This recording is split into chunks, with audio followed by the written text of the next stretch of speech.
ইনশাল্লাহ আমরা অচিরেই, যেটা আমি আগেও আপনাদেরকে বলেছিলাম আমার পূর্বের এখানে যখন আমি এসেছিলাম, যে আমাদের বগুড়ার স্ট্র্যাটেজিক ইম্পর্টেন্স অনেক বেশি। এখানে আমরা চাই একটা অত্যাধুনিক বিমান ঘাঁটি প্রস্তুত করার জন্য, যেখানে আমাদের অত্যাধুনিক জঙ্গি বিমান আসবে অবশ্যই, এবং এই ব্যাপারেও আমাদের সরকারের অনেক আমাদেরকে সহযোগিতা করছেন। ইনশাল্লাহ আমরা অচিরেই আপনাদেরকে শুভ সংবাদ দিতে পারবো যে আমরা নতুন জঙ্গি বিমান কিনছি, এবং সেই বিমান ইনশাল্লাহ বিমান বাহিনী ঘাঁটি বগুড়াতে আসবে। এটাই হচ্ছে আমার প্রতিজ্ঞা ইনশাল্লাহ। বগুড়াবাসীর কাছে উনি বলে গিয়েছিলেন যে এখানে আন্তর্জাতিক বিমানবন্দর হবে, সেটার লক্ষ্যে আজকে আমাদের এখানে আসা। তা আসলে আমি মনে করি বগুড়াবাসী অনেক ভাগ্যবান।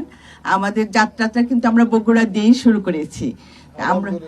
আমরা চাচ্ছি এখানে আন্তর্জাতিক মানের বিমানবন্দর হোক, এবং এই উত্তরাঞ্চলের দিকে কোনো বিমানবন্দর নেই, আন্তর্জাতিক বিমানবন্দর নেই, সেটার জন্য বিশেষ করে বগুড়াটাকে গুরুত্ব দেওয়া হচ্ছে।